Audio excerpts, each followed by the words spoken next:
All right, YouTube, time to talk about multiculturalism and diversity once again, because people have it completely wrong about what it means. I'm going to point something out here that I've seen some others allude to it, but it should probably be described in some degree of detail here. Multiculturalism and diversity, as they're being pushed off on Western populations right now, especially in Europe, to some degree within the US, although it's not as prevalent, honestly, are identical to the colonial era.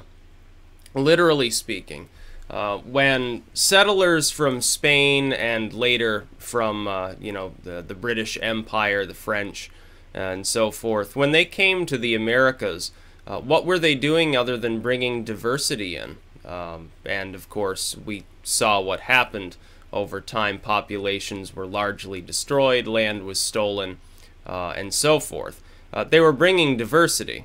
The entire American continent had no multiculturalism and no diversity before the whites actually arrived. Now, we'll say something here. When people that are on the left, when they talk about multiculturalism or whatever, they simply use the term white. They don't differentiate, oh, well, these are people of Irish origin, those are people of Italian origin, here people of German origin, or they're Slovak or whatever, and here some white Russians. They don't make a differentiation between those groups. They just call them all white. So when they use the principle of, oh, well, there were different Native American tribes, there were different Mesoamerican groups across the continent, so fucking what? They were all Mesoamericans, so they were monocultural, and they were monoracial, and they weren't diverse enough because they all sort of, they had darker features or whatever. Unless you listen to, like, the Apaches, some of them claim, they were a white diaspora. Maybe so. There is, of course, the Solutrean hypothesis, which may or may not be true, but let's just assume that what most mainstream scientists, mainstream anthropologists say is true. There was no Solutrean movement or anything. That all of the Mesoamericans, lock, stock, and barrel from the top to the bottom of the continent, they came from Asia across the Bering and spread out from there. We're going to ignore the possibility, the hypothesis, based on some of the Olmec remains, among other things, that Africans managed to penetrate the coasts of South America.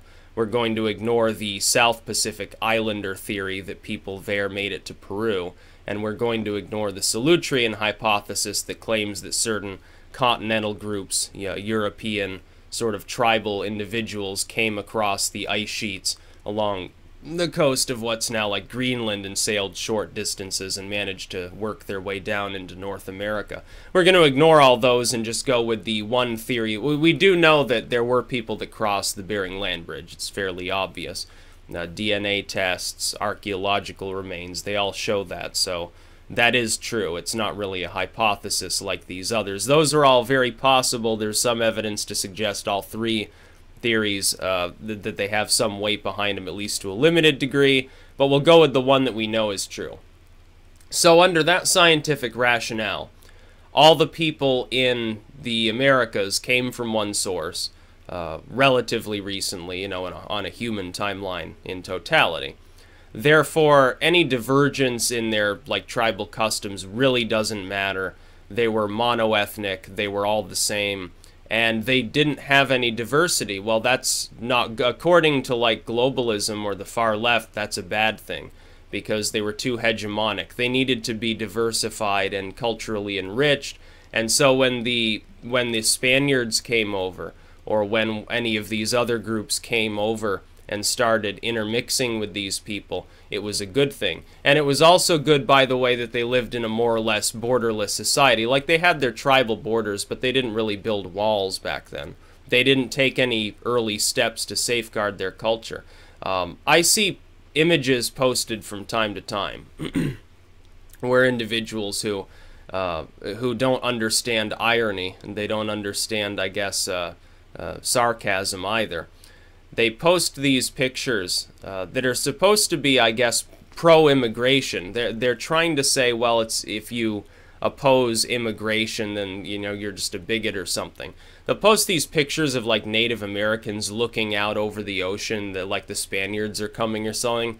And then one of them, who's supposed to be like the stand-in for the modern white bigot, I guess, the generic white person, is saying something along the, oh, I don't think these people will assimilate, or we should build a wall to keep these people out. The other one's like, oh, well, that's, you know, bigoted talk or something. And I guess the idea is that they're trying to convey the message that it's wrong to be building walls or enforcing your culture, or believing that, you know, foreign groups either shouldn't be here or should assimilate if they do come here. I take up the latter tack. I don't have any problem with people coming to this country, but they got to obey the law. Subculture's fine. Like, we've got like Irish subculture in this country, and nobody looks at them and says, well, they're not assimilated enough into Americana because they're still eating like Irish stew or something. We don't look at them and cast like the evil eye on people in Boston for wearing green on St. Paddy's Day. Or we don't look at like Italian immigrant families that are like third, fourth generation and say, well, they still, you know, some of these people still speak kind of Italian speaking and they're eating spaghetti or something, so there's something wrong with them. I don't have any problem with subcultures, especially cuisine based, because I think that that makes the food better, honestly. But these images that you see posted, being liberal posts them, Salon posts them, and they don't even realize it's actually arguing for the opposite of what they want it to argue for. What it's actually saying is, yeah, the Native Americans got fucked because they weren't capable of defending their culture. They didn't build a wall. They didn't just kill all the white people when they came off the boats. They probably should have. If they had wanted to defend their culture, they probably should have. And ultimately, and this is a big thing that I think both ethnic nationalists and civic nationalists largely agree upon, one of the biggest concerns about the unlimited movement of people from the undeveloped world really is disease. It doesn't even really have anything to do with assimilation. An epidemic will wipe you out a lot faster than uncontrolled immigration will. Uncontrolled immigration, yeah, you get displaced 100 years later. Epidemic, well, you're basically fucked now. You know, millions of people end up dying. And the government, for all of its bluster about how we've got superbugs and tuberculosis is making a comeback, they're really not taking any steps to defend our nation against these things. A simple medical screening, it's as simple. Under the premise that I use as a civic nationalist, the concept is simple. You throttle illegal immigration, you do get your wall because you need it. You do deport criminals. And for others, you stop throttling legal immigration, give people a background and medical check, and most people will be entering through the proper channels. At the very least, you can prevent the disease. It is possible to do that. If someone's got some like chronic communicable disease, yeah, you probably don't want them in the country. If somebody's got something that's capable of being treated, well, you know, give them treatment. It's still a hell of a lot cheaper. Right now it costs, what, tens of thousands of dollars per head to admit people legally into the country because of all the bureaucracy. It's really not even necessary. But these infographics and memes that are posted by like Salon or MSNBC actually argue against uncontrolled immigration. They argue in favor of a border wall. And it's exactly now like it was during colonialism. They're saying, oh, we need more diversity. We need more multiculturalism. They don't even have the intelligence to look at white and differentiate between different groups of white people. To them, a group of white Hispanics, a group of like pure Spaniards, blonde hair, blue-eyed and everything, living in Mexico, that's sort of to the side. But if a group originates in Ireland or Italy or Poland or something like that, they're just sort of all lumped together. And if you go over to like Europe, these people, they're separate. They do have separate borders. I know they've got like the Schengen zone and stuff like that, and there's free movement, but they do have nation states. Like the Irish are not Italy, and the Polish are not Portugal, and the Norwegians are not Greece, and so forth. They're different countries, they have different cultures, they have different languages, they operate under different flags, they have different policies, they have different cuisine, they have, everything is different about them, which is one more reason why the EU won't actually work. The EU will fall apart. Language alone is going to help that a lot. But over here, we would say. Someone of Irish origin, they're just white. Someone of Slovak origin is just white. Some white Russian is just white. There's no attempt to differentiate their backgrounds. Now, on the one hand, this is a helpful thing. I don't believe in hyphenated Americans either. African American, no. You're not an African American, you're an American. You're not a Mexican American, you're an American. There's no Irish American, there's no Italian American. You're operating under the U.S. flag, you have no loyalty to any foreign state, and if you do, then there's a real problem. Those foreign states are not your homeland. Some of these people, they're like the third, fourth generation born in this country, and yet the government still tries to come, oh, the Japanese Americans, the African American community. Well, yeah, I wonder why there's racial tension in the country. Could it be because the government chooses to differentiate between these groups of people for no purpose? Yeah, I think we just isolated the central issue here. But at the same time, the concept of uncontrolled and unmitigated migration of people into a country, especially when the government itself is attempting to lift hundreds of thousands of refugees out of an area that the government itself fucked up in the first place, that is colonialism. You're taking these people, settling them in what will become self-segregating communities within urban centers almost entirely, like here in Rutland with the refugees that are coming here. There's a voluntary service that's sprung up to aid the Syrians that are going to be coming to this city. They are going to self-segregate. They will have what amounts to a small nucleus, a Syrian community, a Syriac community here in Rutland. And that's not the way that it should operate. No, you wouldn't have self-segregation if you didn't have this weird fixation upon cracking groups of people apart, refugee, immigrant versus native or something like that. That's the government's fault. It has nothing to do with the people. It's not like random people go around with hate in their hearts and filled with bitterness, looking down upon everyone that looks slightly different from themselves. Most people don't operate that way. But people like John Lewis and Barack Obama and Hillary Clinton, they think that people do because they're bigoted. They're the bigots. Al Sharpton and Obama, they're the bigots of the country. They look around and they see people primarily in terms of their color and whether or not they're likely to vote for them or give them a kickback or something like that. It's just, they use them as pawns, essentially. You don't see, can you imagine if like some white lawmaker said, feel very strongly about the white, glory to the white people, white pride, white community, and so forth. They'd be cast as like a Klan member or something. They'd say, oh, well, that's, that's not acceptable, that's racism, that's my evil Nazism or something like that. But this happens all the time with regards to other groups of people that the government openly refers to as hyphenated Americans. If you're of European stock, or some diaspora, honestly, then you're just white. If you're anything else, then you're Japanese American, Asian American in general, you're African American. Are you going to start like breaking them down further and say, well, you're a West Congolese American, you're a Northern Tanzanian American, you're a Rwandan American? No, it's retarded, the classifications that they use. Like the racial schema, the ethnic schema that's used by the U.S. government, honestly, has never made a lot of sense and continues to make less and less over time. They're still arguing what the fuck constitutes white versus Hispanic if the Hispanic person is also white. Like, what if someone's from Mexico, but they're of Germanic actual heritage, and they just happen to be speaking Spanish? What if they're like an expat that was there for 30 years? They picked up the lingo, but they were originally from the UK or something like that. What about somebody who immigrates in the UK, but like their ancestors immigrated there from India, and so they speak with a British accent, but they're actually like pure-blooded, like Bangladesh or something like that? They can't even wrap their heads around these things, and it's dumb. And there is displacement going on, not really here in the United States, but you look at Europe, they're the ones bearing the brunt of it.